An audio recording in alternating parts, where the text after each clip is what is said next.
We're digging into the trenches on the latest episode of the Locked On Fantasy Hockey Podcast. It's not going to be pretty with these San Jose Sharks, but there's some fantasy value to be had. Steele and I are going to break it all down for you on Friday's episode. Let's get this paper.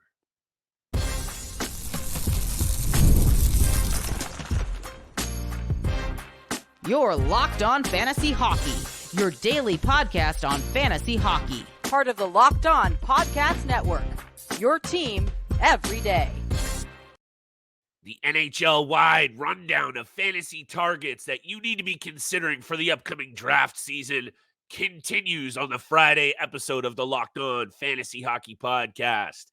Shout out to the everydayers holding us down, making us your first listen every single day. It means the world to both Steele and I. Keep supporting the pod. Smash that 5-star review. Drop us some comments. Let us know where you're listening to, where you're from, and all of the above. Shout out and support for everything that you do for the show. Today's episode is brought to you by Game Time. Download the Game Time app, create an account, use code LOCKEDON for $20 off your first purchase. Steele, we've mentioned this multiple times already throughout our league-wide countdown. It's not always going to be pretty. And when you're taking a look at a team like the San Jose Sharks, who basically are an enigma of sorts when you're trying to put your finger on the pulse for what you should do with their fantasy targets, all I got to say is I wish I watched a little bit more of San Jose Shark hockey. However, throwing this out there right now, they have made some additions in the offseason. Mike Greer, the GM of this team, is starting to turn things around. It might take 2 or 3 or maybe 4 seasons.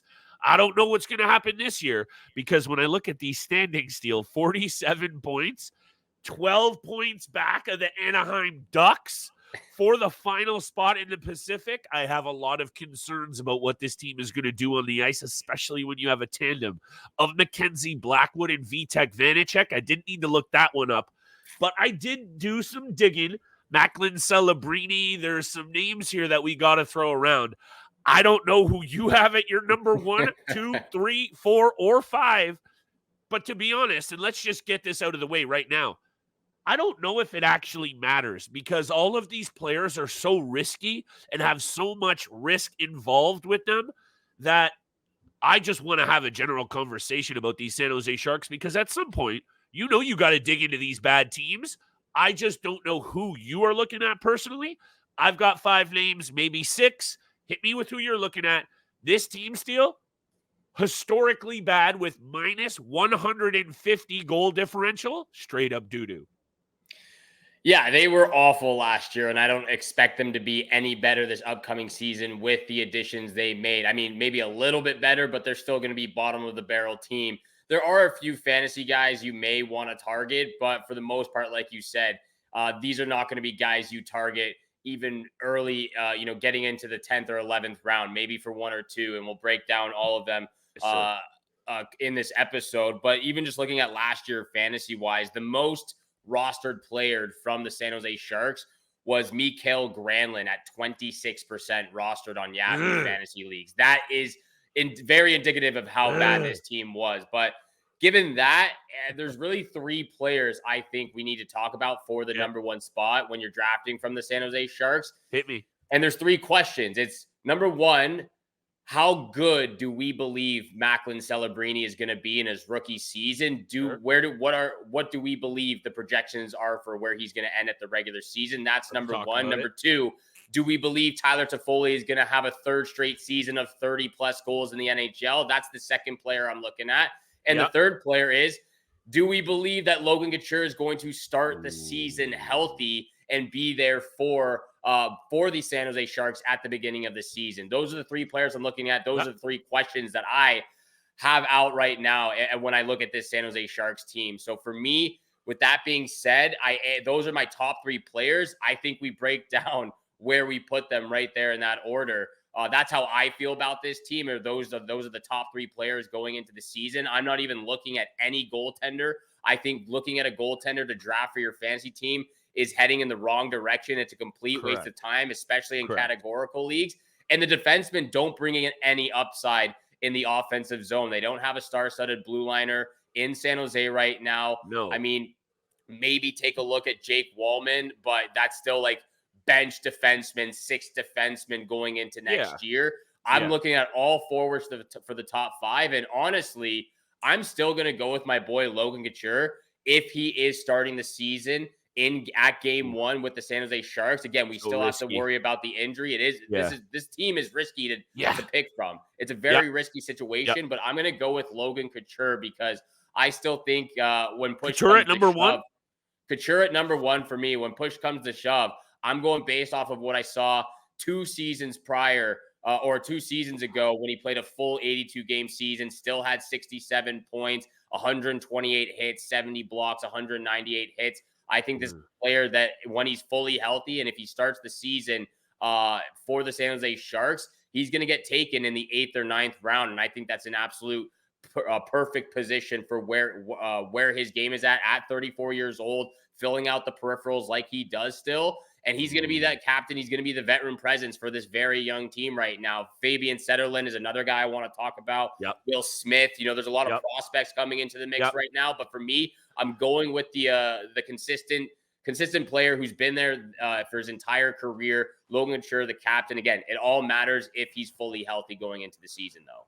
I don't think there's a single player that you and I could bring up that fit this top 5 that you and I can't sit here and say come with serious risk. And that's not only because of what this team is built like, it's because of those players as well. So who I wrote down, Steele, let me just get it out of the way. I'm just going to take Celebrini at 1. And I understand what you're saying with Logan Couture. The upside, the attractiveness, it's just as risky as taking a player as Logan Couture for different reasons. These are the players that I wrote down first. Tell me what you think. Celebrini, Toffoli, Granlund, Zetterlund, Eklund. I got Will Smith in that mix, of course. I just don't know what to say about this team, Steele. You know what's really scary? Is perhaps the most reliable player that I looked at for this team in terms of at least categorical coverage might be Mario Ferraro on the back end who fills out hits, block shots, and penalty minutes. No, I'm not saying go out there and draft that player, but he is the perfect week-to-week filler in banger leagues that is going to bring you a ton of value. So let me just get that out of the way first and foremost. You also made it a very interesting point about Macklin Celebrini and what we think he is going to do. 64 points in 38 games as a freshman in Boston University last season. Came the youngest player ever to win the Hobey Baker Award. I don't know if you knew this, and I think this is accurate. I think Celebrini's dad actually worked as a training coach for the Golden State Warriors. Yeah. So the angle about him being comfortable in the Bay Area, maybe I'm buying into that a little bit too much. I expect big things from this player. If Connor Bedard put up about 60 points with a busted jaw, an abbreviated season, I'm not going to say he's as good as Connor Bedard, but I'm going to say he's pretty close. So if he's going to get around 50 points, maybe 55 points, he's already right there at the top or right behind Granlund as the most points on this Sharks team. Celebrini for me, Steele, with all the upside. Keeper Dynasty, it's a lock at number 1 for sure. I'm going to go with him at number 1 because of the attractiveness for the upside. That top line, though, and let's talk about that next, and I'll pass it back to you. Projected right now, Toffoli, Celebrini, and Zetterlund. Fabian Zetterlund had 20 goals last year playing with some really bad players. Now he has the number 1 overall draft pick. He has a perennial 30-year goal scorer in Toffoli. Fabian Zetterlund might be one of the more sneaky guys on this team that I'm looking at, but let's talk about him after. Hit me with what you're thinking about that, because I don't think this is really one of those lists of a team that we can say 1, 2, 3, 4. You and I are going to disagree with any. Yeah. We're just going to have to throw a bunch of names at the board. And given your format, given where you're drafting and all of that, you're just going to have to get creative. And at some point, these are the names from this team, if you have to do it, to take. Going based off of how the team sits right now, knowing that Logan Couture is still battling with an injury with his leg, and he's just getting back into practicing and training right now in the month of July. Looking at it that way, I agree with you. Macklin Celebrini is going to be the first one off the board for the San Jose Sharks. Still really no idea where I would put this player in a mock draft right now. I mean, if you're going based off of what he's done at Boston University, you got to like that. And comparing him to Connor Bedard, I know like they're not the same player. they could be very close throughout their NHL career in the future. But right now, it's tough to pinpoint what he's going to do with the San Jose Sharks because, like you said, I mean, they are comparable. They first overall draft picks getting drafted to a very bad team. Connor Bedard still, with everything that he battled through in his rookie season, he got 60 points. So, Macklin Celebrini would be the number one guy for me based off of how the team sits right now. I'm going to concur and agree with you that Tyler Toffoli will be the second guy off the board right behind Celebrini. We can talk about that after the break and everybody in the rest of this top 5 target list, but it's risky business, like we said off the top. And some intriguing young names out there. I want to talk about Will Smith a little bit more. They have some high-end prospects. But when the back end is as weak as it is, look at what Connor Bedard had to deal with in Chicago last year. Again, not to bring up his name, and his injury obviously affected his output. But when your team is just that bad all around, it's a really difficult situation for these young guys who tasted success at the college or junior level to the extent that they did, to come in and play in a barn in San Jose, number one, Steel. That is not a hockey town. It is tough in that building to play on home ice or on the road. Those are angles we got to consider. A lot more right after the break. Today's episode is brought to you by our friends at Game Time. Seal and I love using the Game Time app, especially right now for Blue Jays baseball, even though it's a little bit rough. You can always get tickets to MLB games all summer long. Make sure you're checking out the Game Time app. Views from your seat, last-minute deals, zone specials. You know what it is. You can customize everything on the Game Time app and take the guesswork out of buying MLB tickets right now with Game Time. Download the Game Time app, create an account, use code LOCKEDONNHL for $20 off your first purchase. Terms apply. Create an account, redeem code LOCKEDONNHL for $20 off. Download Game Time today. Last-minute tickets, lowest price guaranteed.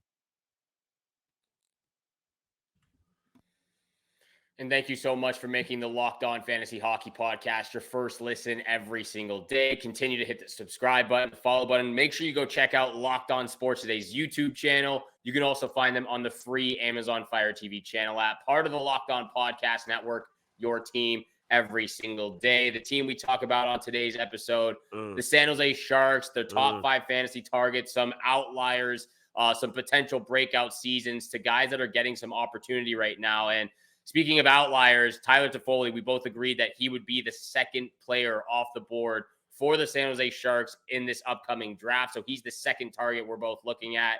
And again, it really begs the question, can we see him scoring 30-plus goals in back-to-back season or in a third consecutive season with the San Jose Sharks, with a new team for all that matters as well? So again, you can talk about outliers. He had one outlier season where he had 73 points in 82 games with the Calgary Flames. Other than that, he's been a perennial 45 to 55 point player throughout his entire NHL career. He can get over 200 shots for you, which he's done consistently over the last few seasons as well. 75 hits is nice to see, but I think we're seeing Tyler Toffoli's age start to get with him a little bit more.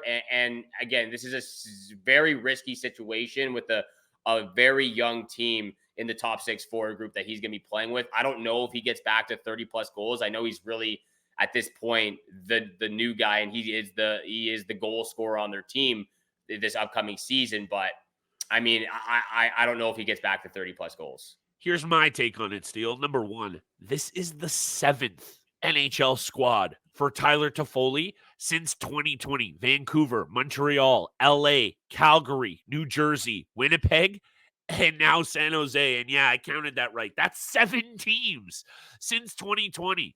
That might be an angle right there that makes you worried. I'm going to hit you with mine on this. The pressure is off Tyler Toffoli now. He has been in some major markets. He decided to go to San Jose, and maybe you don't love that about what it says about him as a competitor, but I'm kind of buying into this angle as he doesn't have to be the guy anymore. Not like he ever was really counted on, but Calgary, Montreal, Vancouver, even LA to a certain extent, those are really meat grinders of kind of hockey markets. San Jose, he's going to be able to perhaps do his thing. So again, it's so hard to predict this team. I'm going to buy into Tyler Toffoli as a very sneaky, back end of the draft offensive bump on your team. Mikael Granlund, very similarly, Steele. Honestly, there's not too many things I want to say about this San Jose Sharks team because they're so in flux and because of how bad they were last year. This fantasy angle just needs to be brought up with these names mentioned and these topics covered. But let me hit you with this because I did look at these stats. The San Jose Sharks were the worst in the NHL last year with 35 shots against per game. 35 shots against per game when your tandem is Mackenzie Blackwood and Vitek Vanacek. That's going to really be a rough ride. However, what was kind of perplexing, Steele, is when I looked at the power play, the San Jose Sharks were better than the Jets, Sens, Blues, Ducks, Flames, Blackhawks, Sabres, and Penguins, among others last year. So the special teams wasn't exactly awful, which tells me some of those guys, Eklund, Zetterlund, maybe even Will Smith coming in, I'm starting to think this team might actually score some goals next year, especially bringing in Toffoli and Celebrini. You know, they got Wenberg in the bottom six now, Barclay Goudreau. That's going to help the forward group. The back end, the blue line, it's a mess. I still think they get pumped and allow 30 or 34 shots a game in that range. So that side of things, I'm nervous. However, the offensive side, I think you're going to see a pretty solid uptick. Very, very hard to predict when you have so many young guys mixed with so many risky players. All I got to say is I guess it's Mikael Granlund at number 3 for me, Steele. But it's all interchangeable because the upside of some of those younger players, considering the risk with guys like Granlund and Toffoli, I'd be fine with guys rolling and gals out there in their fantasy draft, rolling the dice and taking some of these younger pieces because I don't even know what's going to go down in San Jose this year. Yeah, I'm not sure if Alex Wenberg and Barclay Goudreau are going to be the answers to help this team offensively and relieve pressure in the top 6 group, but I see what you're getting at. Good. Defensively, I'm not sure either. I mean, this is going to be a bad team. And last year it was Mackenzie Blackwood and Capo Kakkonen in the crease. This year it's going to be a different look with Mackenzie Blackwood and Vitek Vanacek. Maybe that makes a difference, but I believe they're going to struggle very much so again in the defensive zone with those two goalies, with the team they have in the roster they have. Maybe there's an uptick in the goals for department, but I think that starts with, you know, if Logan Couture is back, Macklin Celebrini, as well as Tyler Toffoli. Sure. I'm actually going to go with Fabian Zetterlund at the number 3 position. I have him at 4. Yeah, I have Mikael Granlund at 4. I'm going to go with Fabian Zetterlund at the number 3 position. Yeah, I like him too. That's why I have him at number 3. Maybe I like him a little bit more than you do. That's why he's up there at number 3. But 44 points in 82 games. I mean, you said it yourself. He's got a lot more opportunity in the top 6 group right now. Went from 13 and a half minutes the year prior to now getting just under 19 minutes of average ice time. So he's getting a lot more opportunity on the power play, playing in the top 6 group, playing on the first line right now. He has some physicality, 120 hits with 71 blocks. He had over 200 shots last year, so that's a pretty nice, uptick in the fantasy value. 24 goals, Steele, and you bring in Toffoli and Celebrini, you can't help but feel that maybe 30 goals is within the realm, and then you're talking about a guy who scores 30 goals and brings those hits. He might need to be higher up the list. Just saying. Yeah, I mean, with the guys we talked about, Macklin Celebrini, I think it's hard to put Fabian Zetterlund in front of him. For sure. I mean, Logan Couture, Tyler Toffoli. So, I mean, again, Logan Couture injured. We're looking at it, the San Jose Sharks we're grasping at straws, baby. Grasping at straws right now. There's not much to love about this team fantasy-wise besides a few guys that we just mentioned, but it gets a little bit difficult for that number 4 and 5 position. I have Mikael Granlund at 4. You have Fabian Zetterlund at 4. Hey. Number 5, though, I think we might have a little bit of a disagreement as well. I'd love to hear who you have at number 5 once we come back from break. So much more to talk about with this San Jose Sharks team, fantasy-wise or not so fantasy-wise, with what they've got cooking this upcoming season. But first, this episode is also brought to you by FanDuel. We absolutely love sports on this podcast. We love them so much, we never want them to stop.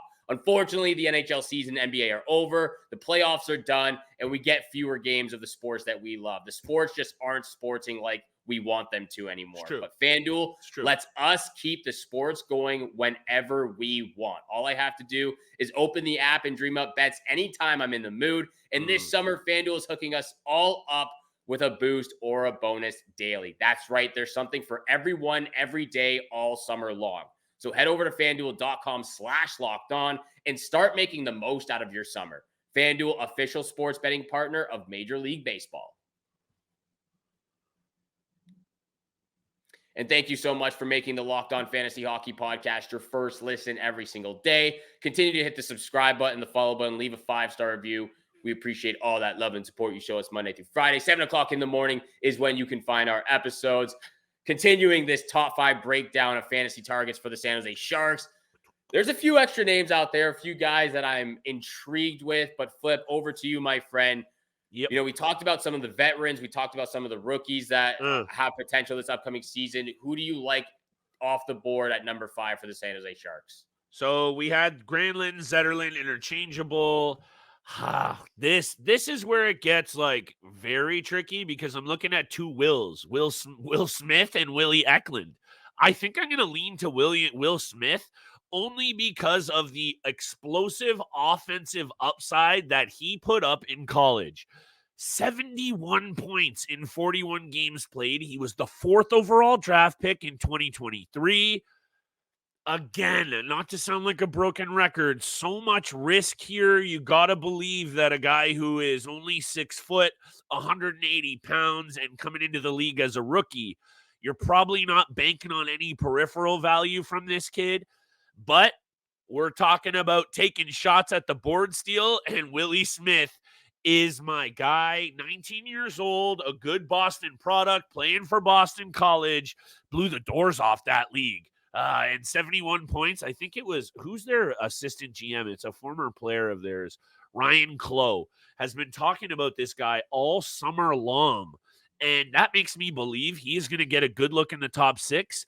Keeper dynasty-wise, Steele, I'm looking at this team a lot differently because I would be tapping into the Zetterlund, Eklunds, and Smiths of the world because this team, yeah, it might take 2 or 3 years, but I really like Mike Greer. Now they got their young prospect.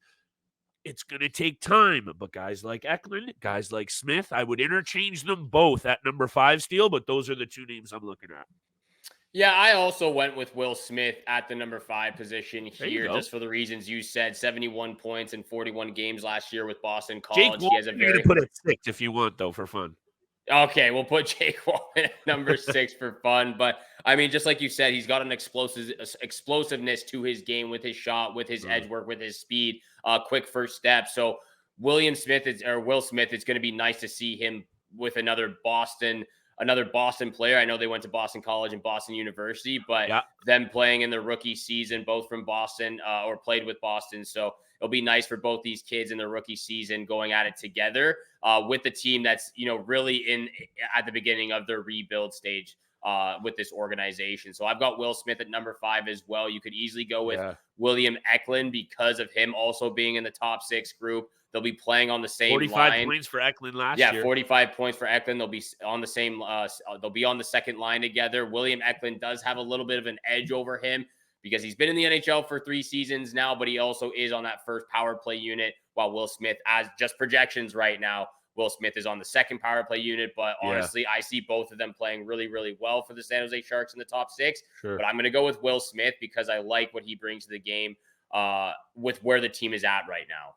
Unlike young players in Chicago, where expectations are obviously a lot different for an original 6 franchise with multiple banners in the rafters, the San Jose Sharks are a different market. And I think Mike Greer, not to bring up the GM again, who very little do we mention them at this length, has a really good opportunity here, stocked with young talent to turn this team around. It's going to take time. It will happen. By the way, Steele, grasping at straws, clutching at straws, the theme of the episode.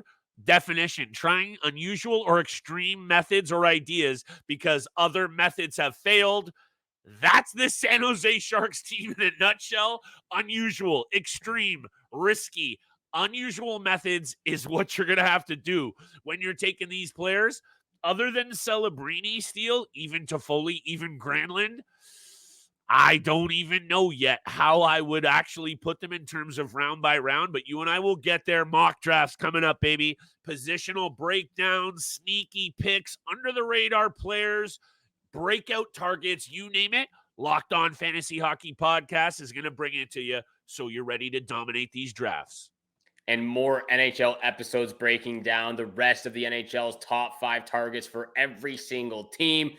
Like Flip said, thank you so much for making the Locked On Fantasy Hockey Podcast your first listen. Make sure you go check out Locked On Sports Today's YouTube channel. They're here for you 24/7, covering the top sports stories of the day with local experts of Locked On, plus the national shows covering every single league. You can also find them on the free Amazon Fire TV channel app, part of the Locked On Podcast Network, your team every single day. Have a great day out there. Good luck with your bets this summer, and we shall see you back here again tomorrow.